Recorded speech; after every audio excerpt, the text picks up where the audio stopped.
So now we'll be learning eddy currents. Before we get into eddy currents, let's take a simple example जिससे हमको eddy current समझना और easy हो जाएगा. So हम ये एक ही example के तीन अलग अलग cases देखेंगे. So we'll be taking example of a pendulum. हमने oscillatory motion में पढ़ा है कि pendulum क्या होता है. So any thread connected to an object can be termed as pendulum. इस केस में हमारा जो ऑब्जेक्ट है, लेट्स से हम यहाँ पे कॉपर का ब्लॉक लेते हैं जिसको हम यहाँ पे ऑसिलेट करेंगे. सो इसको ऑसिलेट करने के लिए हमें क्या करना पड़ेगा, थोड़ा सा अपने मीन पोजीशन से डिस्प्लेस करना पड़ेगा. So let's displace this. Let's हम इसको यहाँ से थोड़ा सा डिस्प्लेस कर रहे हैं. अब इस हाइट से हम इसको छोड़ेंगे हम, यहाँ से नीचे आएगा. यहाँ पे आने के बाद देखो इस पॉइंट से उस पर ग्रेविटी एक्ट करेगा, ग्रेविटी एक्ट करने की वजह से नीचे आएगा. यहाँ पे आने के बाद ग्रेविटी उस पर एक्ट करना बंद कर देगा, यानी ग्रेविटी एक्ट तो करेगा बट उसके वजह से वो डिस्प्लेस नहीं होगा क्योंकि ग्रेविटी नीचे एक्ट करेगा और इसका टेंशन ऊपर की ओर होगा.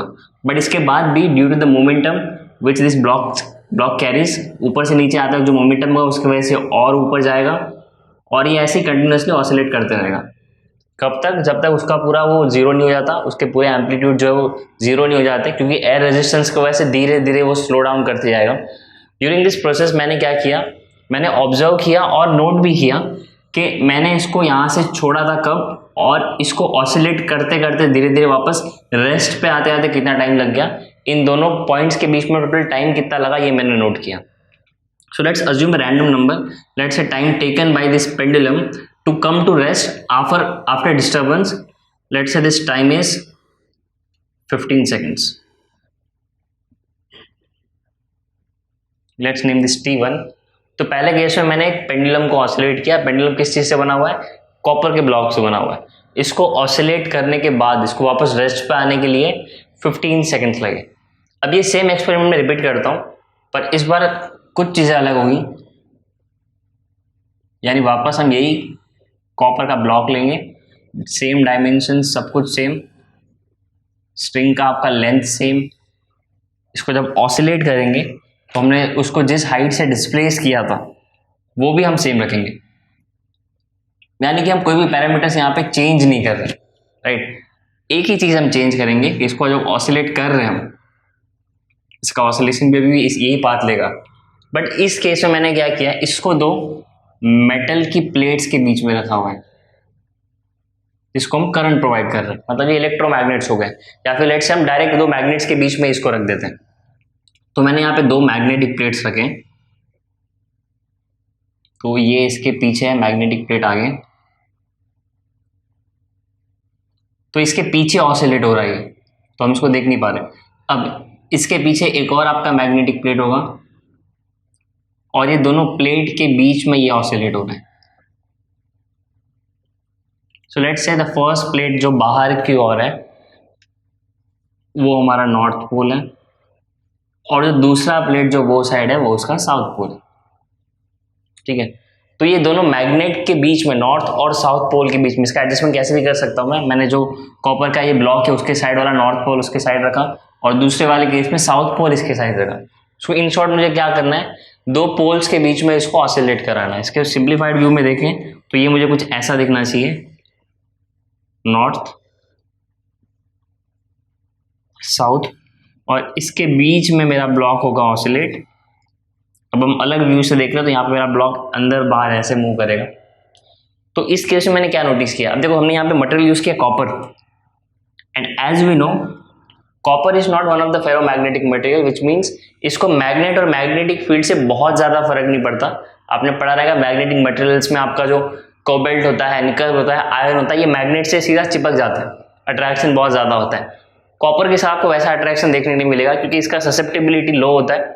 ससेप्टेबिलिटी यानी इसको जो फर्क पड़ता है मैग्नेटिक फील्ड से वो बहुत ही कम होता है. तो हमने और टाइप के मैग्नेटिक मटेरियल्स जो पढ़े, डायमैग्नेटिक, पैरामैग्नेटिक, तो ये हमारा फेरोमैग्नेटिक मटेरियल में नहीं आता, विच मीन्स इसको मैग्नेट से कुछ खास फर्क नहीं पड़ना चाहिए, राइट. तो जब इसको हम दो प्लेट्स के बीच में ऑसिलेट कराएंगे, यहाँ से छोड़ेंगे और वो ऑसिलेट करेगा, इस केस में ऐसे छोड़ेंगे और वो ऐसे ऐसे ऑसिलेट करेगा, तो मैग्नेटिक फील्ड से कुछ खास फर्क नहीं पड़ना चाहिए.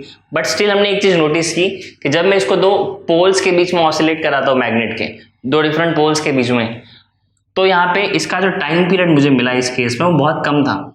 Let's say it is around 5 seconds. So with in just 5 seconds मेरा ये पेंडुलम ऑसिलेट होना बंद हो गया, डैम्पिंग की वजह से वो सीधा रेस्ट पर आ गया। तो ये 15 सेकंड से सीधा 5 सेकंड, इवन तो मेरा मटेरियल मैग्नेटिक फील्ड से ज़्यादा इंटरैक्ट भी नहीं करता, फेरो मैग्नेटिक भी नहीं है तो बहुत ज़्यादा अट्रैक्शन भी देखने नहीं मिलेगा।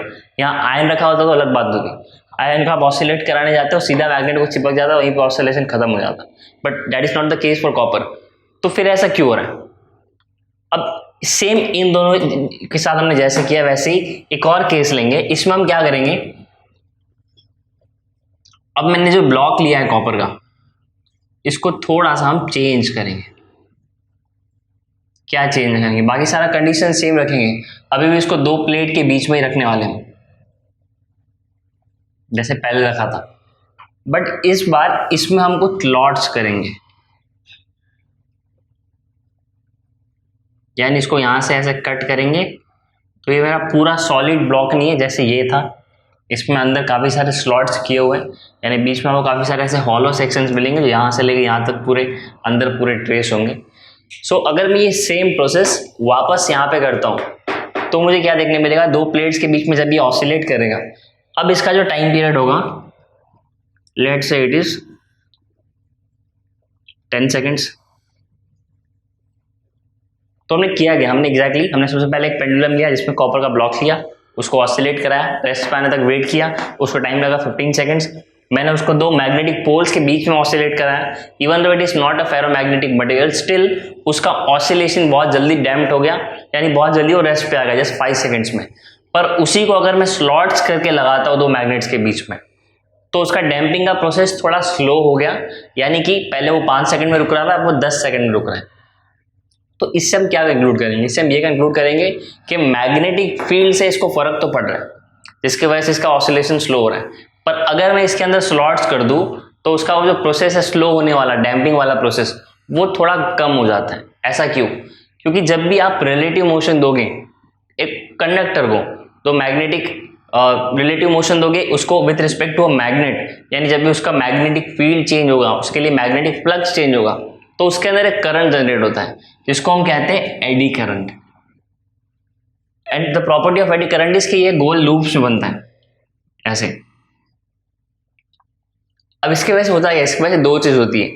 पहला, ये मोशन को रेजिस्ट करता है, विच मीन्स अगर ये आप इसको यहाँ पे मूव कराने ट्राई करोगे तो इस कंडक्टर के अंदर चेंज इन फ्लक्स के वजह से करंट डेवलप होगा, इंड्यूस करंट जिसको बोलते हैं, और ये गोल लूप्स में बनेगा और इसके वजह से मोशन को रेजिस्ट करेगा। यानी अगर ये मूव कर रहा है तो ये उसको रोकने ट्राई करेगा, जितना हो सके उतना ज़्यादा स्लो करने ट्राई करेगा।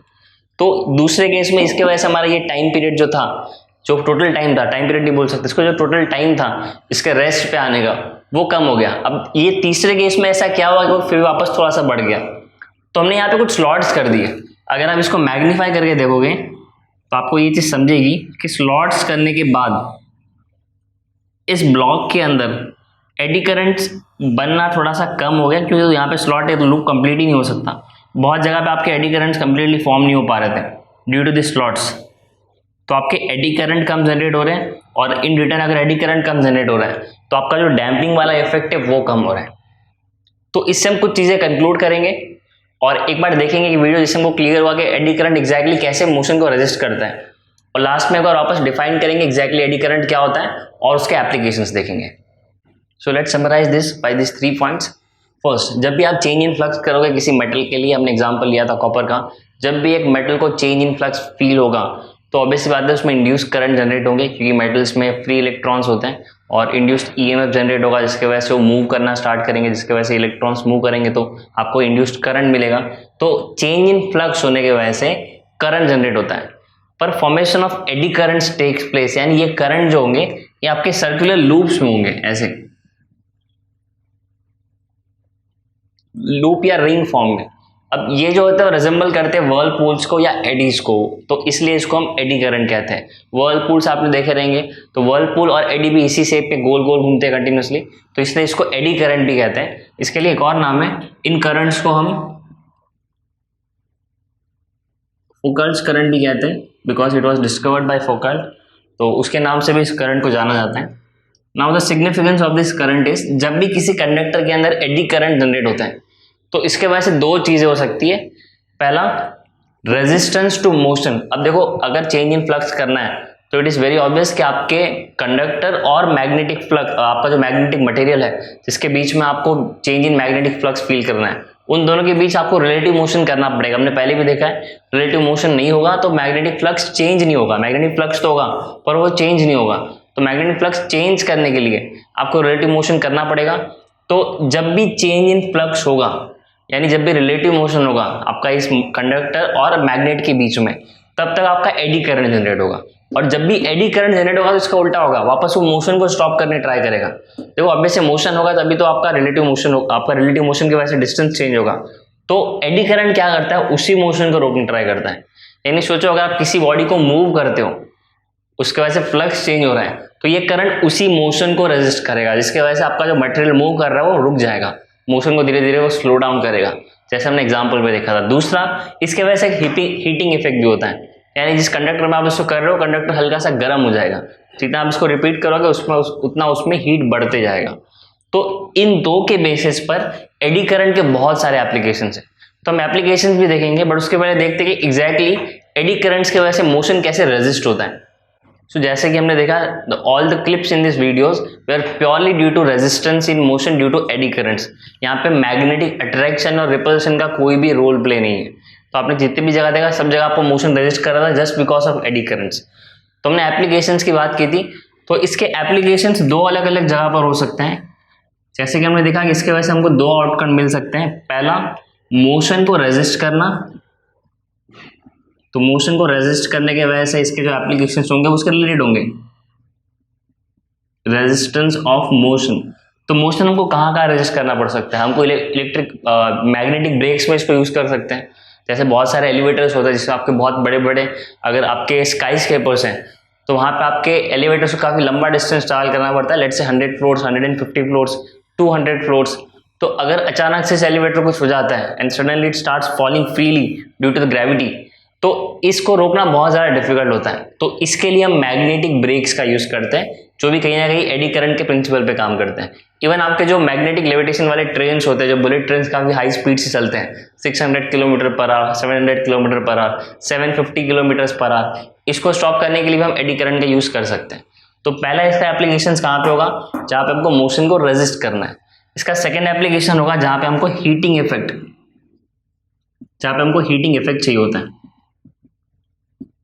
जैसे कि इंडक्शन कुकर्स, जैसे कि आपके फर्नेसेस हो गए जहाँ पे आपको किसी मेटल को हीट करना है, मेल्ट करना है, किसी और शेप में मोल्ड करना है, तो ऐसे फर्नेसेस में भी इसको यूज कर सकते हैं। इन शॉर्ट, आप एडी करंट के हेल्प से मोशन रेजिस्ट कर सकते हो और हीट प्रोड्यूस कर सकते हो। Based on these two applications, इसके अलग अलग यूज करके आप बहुत सारे डिफरेंट एप्लीकेशंस बना सकते हो।